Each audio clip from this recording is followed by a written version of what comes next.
Zdravím všechny, kteří se díváte na tento tutoriál. No a o čem ten tutoriál bude? Ten nebude o výrobě kouřových efektů, já jsem tady ten kouřový efekt udělal na úvod tou elektronickou cigaretou, ale bude o takové drobné zajímavosti, která se vám může hodit. Já jsem včera střihal krátký shot, který použiju v radách o zvuku, kde se budeme věnovat namlouvání komentářů, aby to nemělo ten obrovský prostor, jo, aby prostě ten zvuk nebyl jak z tunelu nebo jak z nějaké haly, jak to jednoduše udělat. A připravil jsem si proto takový šotík, krátký jsem si sestřihal z dovolené, protože to video je v podstatě určený, když si budete chtít namluvit komentář k nějakému videu o nějaké zajímavosti sestřihanému, nebo když si budete chtít namluvit nějaký komentář třeba legrační k videu z dovolené.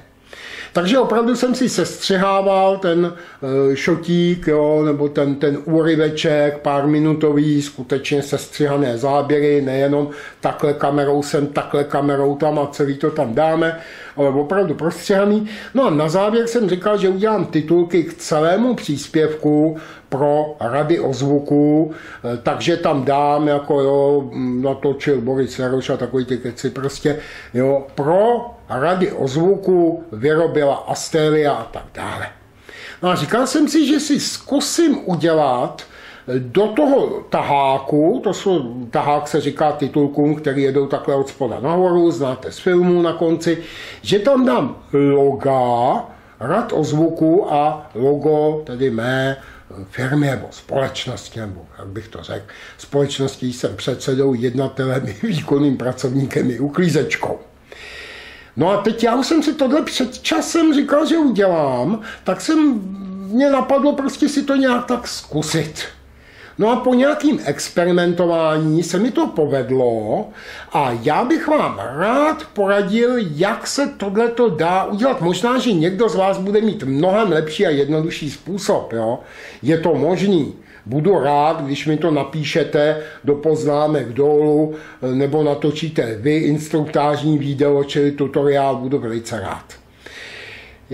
Tahle ta technika, kterou si ukážeme, se dá použít jak do titulků, které jdou, já teď to mám opačně, protože se na sebe dívám takhle, ne do toho objektivu, ale do toho stínítka, do toho LCD displeje, které prostě jedou takhle pod obrazem nebo z opačné strany, jak vy to správně máte, a teď se tam píše, za chvíli bude pořad přerušen, protože někdo se pokakal, tak to musíme říct.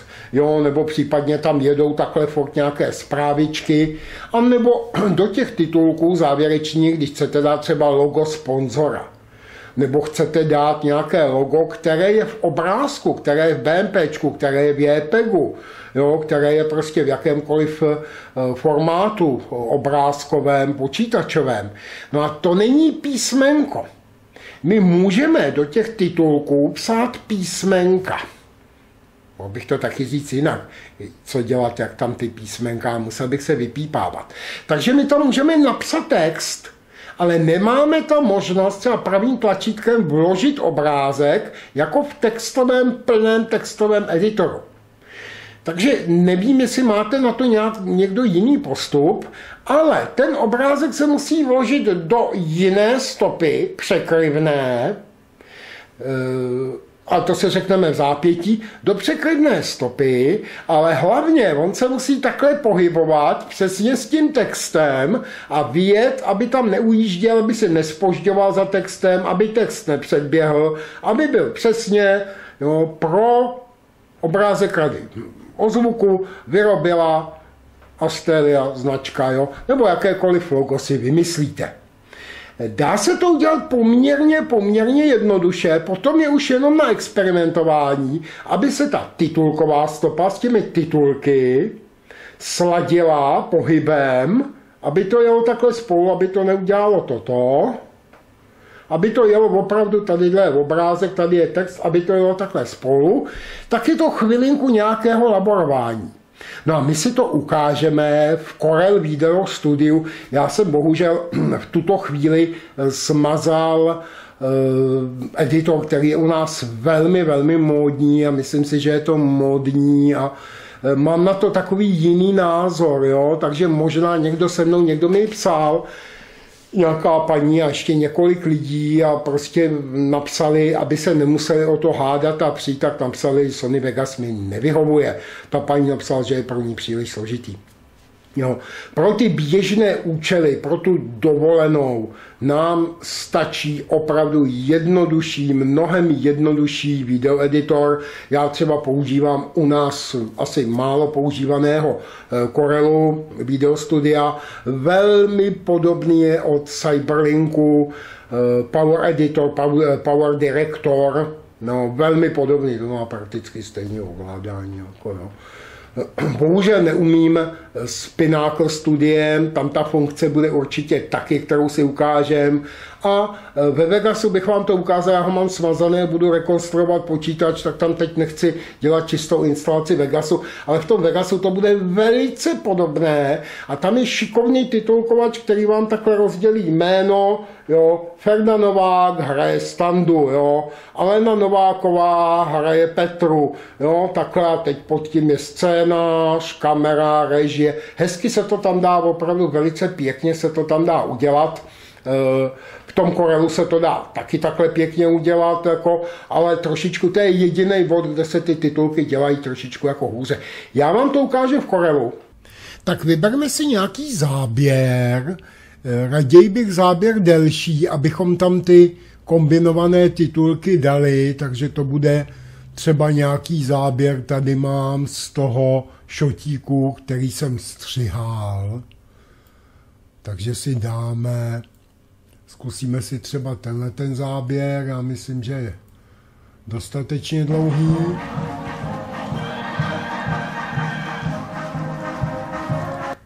Určitě. Dáme si ho do timeline, máme ho 12 vteřin, no potřebovali bychom záběr trošičku delší. Uvidíme. To je 4minutový záběr, tak ten by se mohl hodit. Tak. No a budeme pracovat s tímhletím záběrem.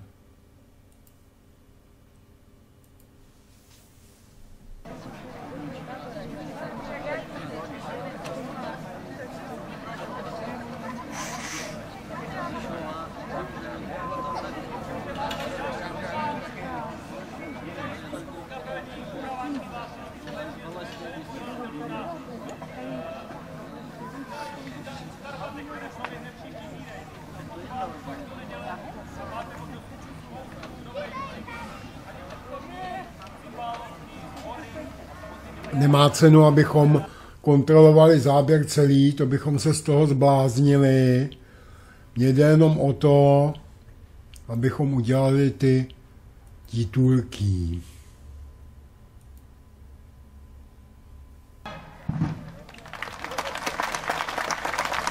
No, vida, to nám bude stačit ten konec.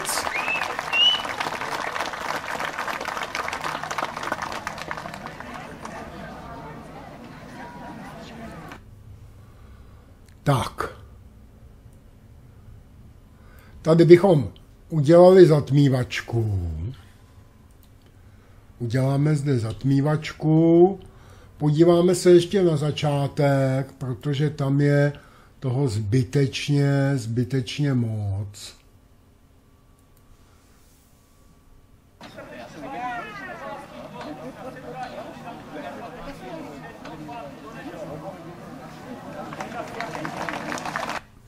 Jo, to bude ono.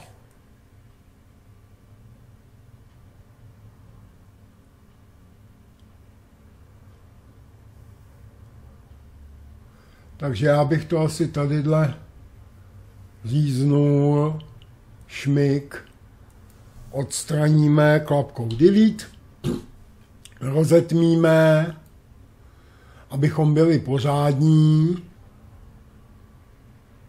Dáme rozsmívačku.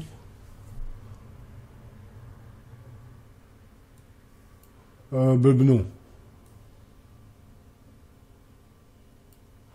A nás to trošičku zlobí, to je tím, že snímám programem. Jo, v pořádku, teď je to v pořádku. Výborně. No a teď si dáme nějaké titulky. Normální taháček, čili přepneme do titulkového režimu a tak, jak se to v kterém programu dělá, tak si tam zvolíme takovýhle taháček. Přetáhneme si ten taháček tadyhle na osu. No a napíšeme si nějaké titulky. Mám to tu trošičku stížené, protože mě jede Snap, já mu říkám šampon šňup a to mi stěžuje práci, protože ten počítač neví, co se s ním děje v tuhle chvíli. Není to počítač nějaký přesílelý, takže musím s tím pracovat opatrně. No napíšeme si nějaké titulky, třeba hráli, odklepneme, Robert, nebo dirigent, tady napíšeme, dirigent, Vojta Knotek. Všechna jména si samozřejmě vymýšlím. Dáme si tam tady budou ty rady o zvuku. A pod tím bude vyrobila. Tam bude ta Astelie. Nebo to může být cokoliv, jestli tam dáte, samozřejmě, tohle je jenom příklad. Divize video produkce. Copyright teďka bych musel spouštět jiný program, jo, takže to dělat nebudu. 2014. No a tím máme vlastně závěrečné titulky. Jo, my si je tady posuneme. Posuneme si je ke konci. Je to drhné, protože ten počítač samozřejmě dostává v tuhletu chvíli zabrat. Ty titulky máme dlouhé 10 vteřin, zkusíme si je přehrát.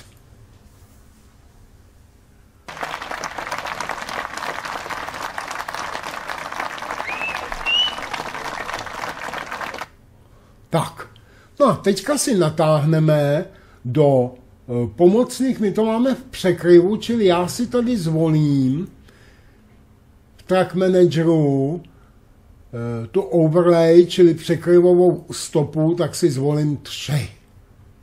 Dám OK. A už tu máme dost překryvových stop a teďka si tam natáhnu první obrázek, čili insert foto. Musím zjistit, protože jsem si to samozřejmě jako obvykle Borisek si nepřipravil, tak musím zjistit, na kterém disku. Kde jsi, kdo ví, lůžko mé vychládá, bílá pláň, po níž táhne stesk. Video. A teď se podíváme.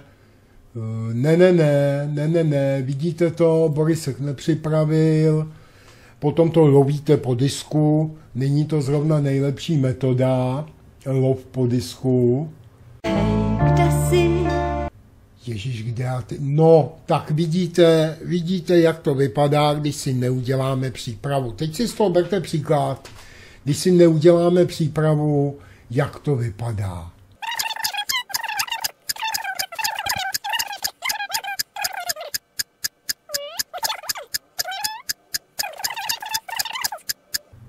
Jo, máme.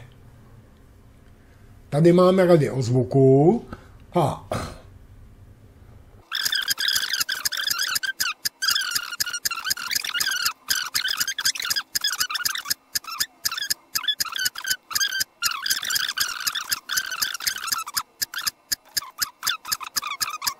a tadyhle budeme mít logo. Takže tadyhle si vezmeme logo, abychom viděli, jaké si bereme. Teď jsem si uvědomil, že ho mám v knihovně.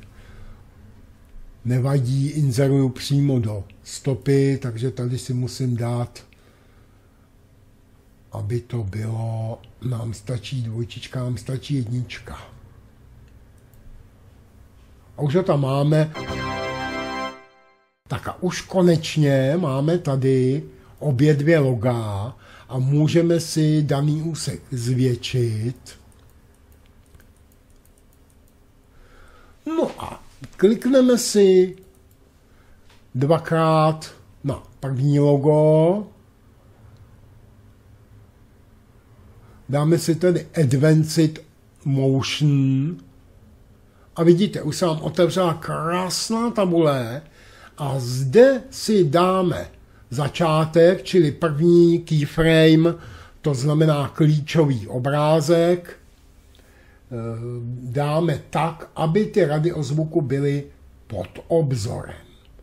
To znamená osa Y, já si to myslím pamatuju, že jsme tam dávali 120 a samozřejmě mínus a bude tam 130. Mínus, protože to bude dole 130. Je to málo, to je zajímavé, že tady je to málo. Vidíte, že nám tadyhle kousek obrázku kouká. Takže musíme dát ještě víc, dáme klidně 150 a už to máme pod. Přejedeme si kurzorem na poslední snímek a tam zvolíme opět 150. Tím pádem nám vlastně obrázek přejede. Obrázek si můžeme zvětšit na časové ose, já to tady trošičku zvětším, abyste to lépe viděli. Můžeme si ho zvětšit, zvětšíme si ho takhle jako ty titulečky.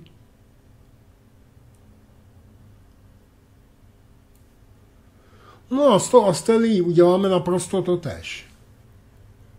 Advanced Option, otevře se nám okno. Velmi podobná okna jsou prakticky ve všech videoeditorech, včetně slavného Vegase. No a tady si zase dáme, aby jsme měli Astelii pod obzorem. Vidíte, že nám to tady ukazuje ten původní obrázek, ale řešíme tenhle ten, co má ty žluté čtverečky kolem. Tak si znovu dáme minus 150. Tak. A dáme si na poslední klíčový snímek. Máme český jazyk, umíme říkat klíčový snímek. Keyframeování necháme 15-13 letým klukům. Omlouvám se za jedovatou poznámku. Tak a tady si dáme 150, aby jsme měli obrázek nahoře. Uvidíme, co to udělá. A zase si to můžeme roztáhnout. Roztáhneme si to na celé a já vám předvedu, co to teďka udělá, když si příslušnou část přehrajeme.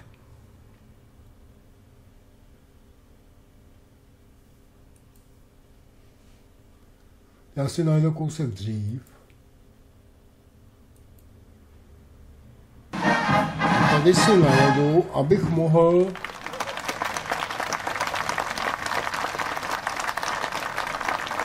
Takže vidíte, že radiozvuky a Astelia jdou spolu a jdou velmi pomalu.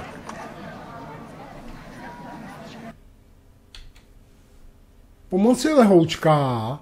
Pomoc je taková, že my teďka zkrátíme radiozvuku a zkrátíme i Astelii. Zkusíme to takhle. Teď si klikneme tady, abychom viděli v okně, kde ty titulky máme. Vidíte, že se nám cosi povedlo. Tady už máme pro a tady máme radiozvuku. Takže teď už nám jde jenom o to, abychom udrželi pozici. Já vyřadím takhle kousíček blíž tu Astelii, aby nás nepletla. A dám sem ty radiozvuku a teďka si zkusím posunout. Vidíte, že nám jdou pomalu, jo? Vidíte to jasně? že titulky utíkají. To znamená, že máme rady o zvuku příliš dlouhé. Vůbec nevadí, my si je zkrátíme.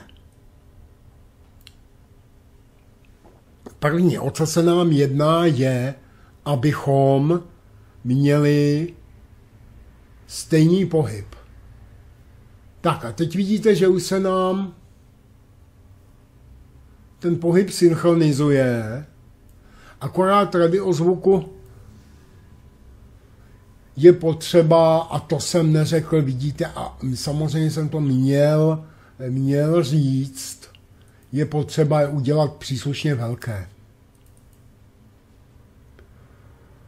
Zlobítko dáme si sem a už je to v pořádku.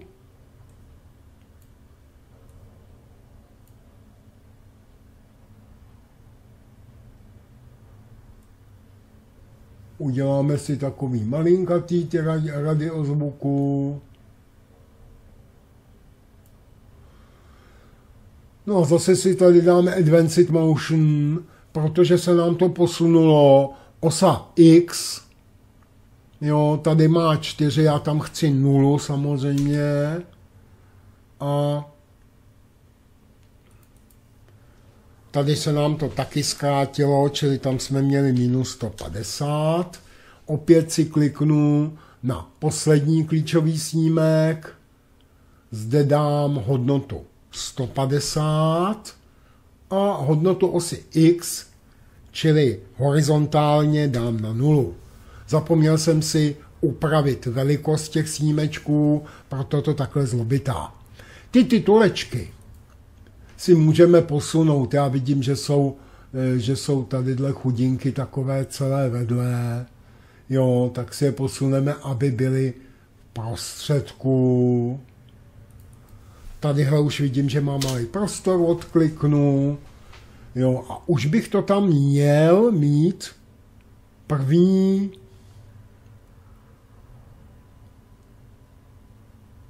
pohybuju a vidím, že nám jde pomaleji. Jde nám ten obrázek mírně pomaleji. To znamená, že já ho zrychlím tím, že ještě o kousíček zkrátím. Prozkoušíme posunem. Vidím, že nám zakrývá slovo pro. To znamená, že malinký kousek posunu. Ťuknu si, ona ta osa ujíždí a teď už ho mám, kde bych ho chtěl mít, akorát, jestli nám bude držet pozici, podívejte se, maličko se opožďuje, to znamená, že já ho zkrátím pro jistotu z té levé strany, abych si udržel pozici toho obrázku, zase ho malinko zkrátím. Jestliže jsem ho zkrátil moc, prodloužím. No a vidíte, že už nám drží. Tak a teď my uděláme totéž s tou nešťastnou astélí. Napřed si ji posuneme do nějaké pozice, do té překryvné stopy. Stopy v Corelu, promiňte, videokorelu. Ve videokorelu prostě v bývalém uládu nejsou parentální, nejsou rodičovské, já jsem tomu rád. Jo, takže druhá stopa, třetí stopa, tadyhle ty překryvné stopy, první z nich je opravdu nejvyšší, to je ten otec, ale překrývají tu hlavní stopu. V Sony Vegas si budete muset tyto titulečky umístit do stopy nad tu stopu s tím záběrem. No a upravíme opět, zase se nám to trošku rozbije tady, takže musíme upravit velikost. Já mám blbě na to kurzorem. Já si dám vyrobila, tady si dám tu astélii.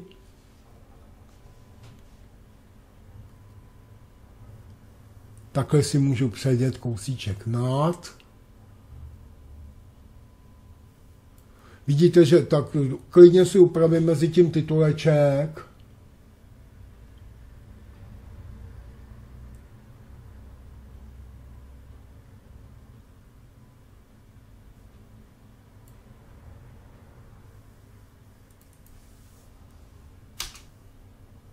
udělám tam prostor, zatím vyrobila, tituleček si samozřejmě tadyhle zase srovnám, abych ji měl pod tím radiozvukem.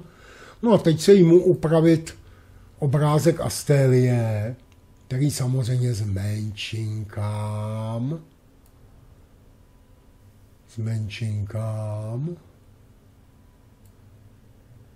To se ho zkusíme.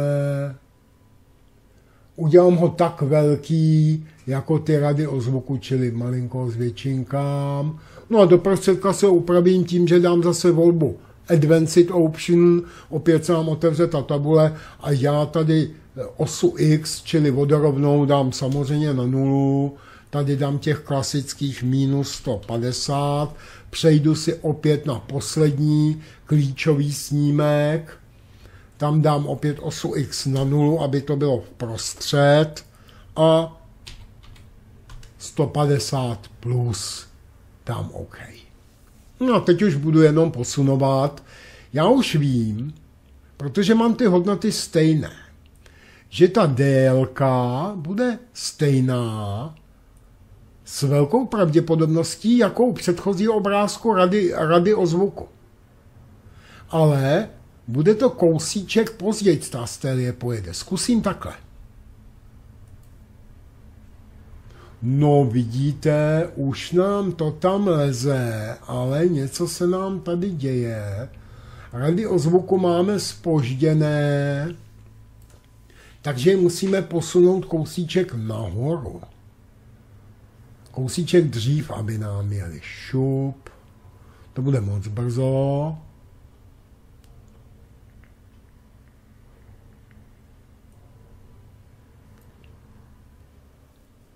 On nám ten kurzor vždycky v tom Corelu přeskočí na začátek záběru, jo.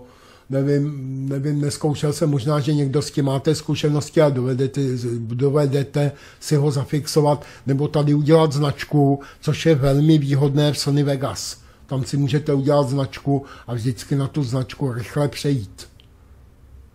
Jo, jak říkám, tady jsou některé věci mnohem jednodušší. To je potom výroba titulku a různý takové věci, které si ukážeme v těch tutoriálech, ale tak a máme to blbě, vidíte, ono to dokáže člověku, já už jsem si říkal, že to bude hotové, že už tam jeden máme a ono to člověku přece jenom zamotá hlavu.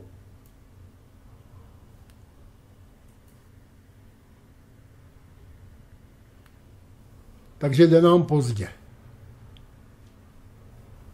pozdě, takže aby nám šel dřív, tak já musím kousek posunout, možná si budu muset tadyhle malinko zvětšit tu stop. To je moc. On to dej plynulé.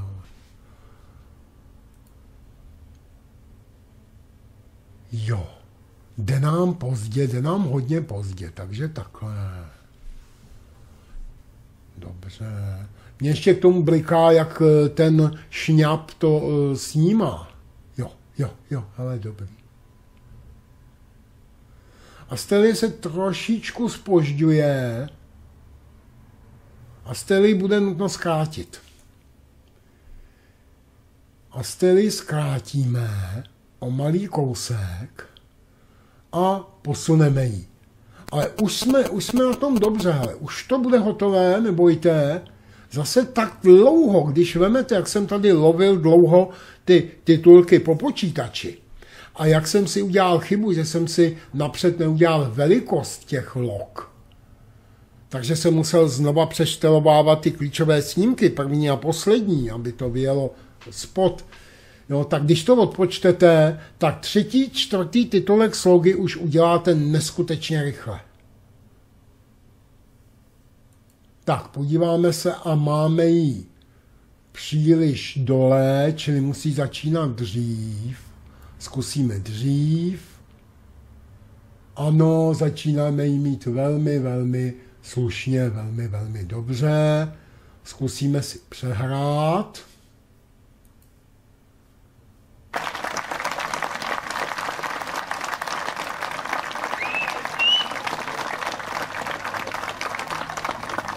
No a máme hotovo. Podívejte se na to.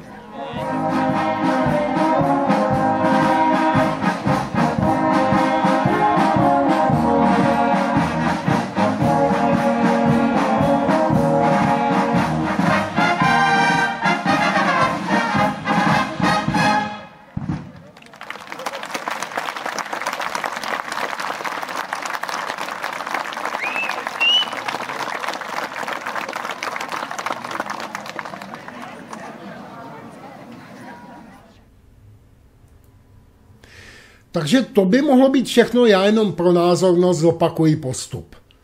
Jo, pod záběr nebo v Sony Vegas NAT si vyrobím tahák z titulky.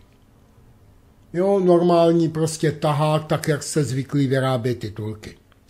Do překryvných stop si natáhnu příslušné obrázky, kterými mohou být loga. 1 nebo 2, tak jak mají jet v těch titulcích. No a už upravuju tím způsobem, že napřed si upravím velikost, ne jako já jsem to dělal, tak aby souhlasila s těmi titulky, aby ta logička byla malá a potom ta logička rozpohybuju od spodu, aby nám projížděla, čili první klíčový snímek je pod obrazem, je přímo pod obraz a poslední klíčový snímek je nad obraz. No a už jenom upravím délku, protože když to logo bude delší, tak nám ten titulek pojede pomalu, když bude kratší, tak nám přejede rychleji než ty titulky, takže už jenom upravím prostě délku a upravím vzájemné poměry, aby ty loga nebyly takhle na straně, aby byly v prostředku, nebo jestliže chcete titulky, aby jezdily po straně.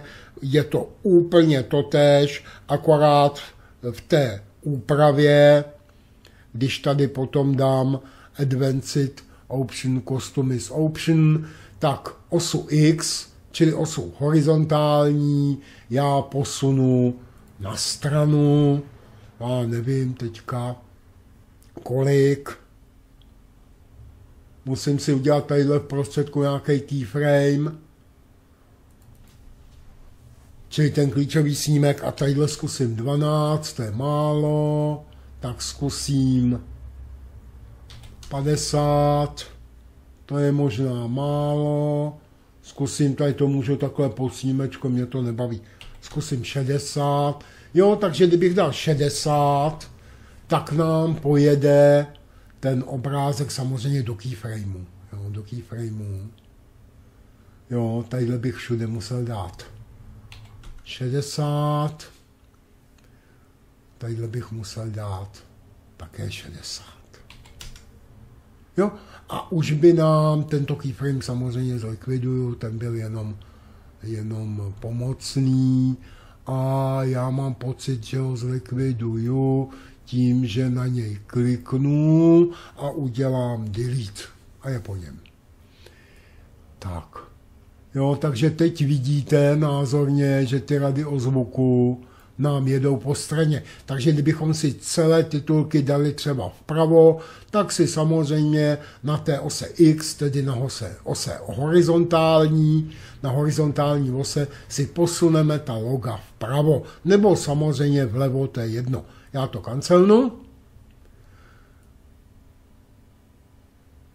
Tak, vypadá to, že to jede velmi dobře. Děkuji vám moc za pozornost, to je pro dnešek všechno a pevně věřím, že se vám tenhle ten trik, tenhle ten fígl, jsem chtěl říct, tenhle ten trik bude hodit. Můžete ho použít, když potřebujete vložit třeba logo sponzora, který sponzoroval vaše video, váš pořad, nebo své logíčko vašeho domácího videa. Mějte se hezky a u dalšího tutoriálu nashledanou.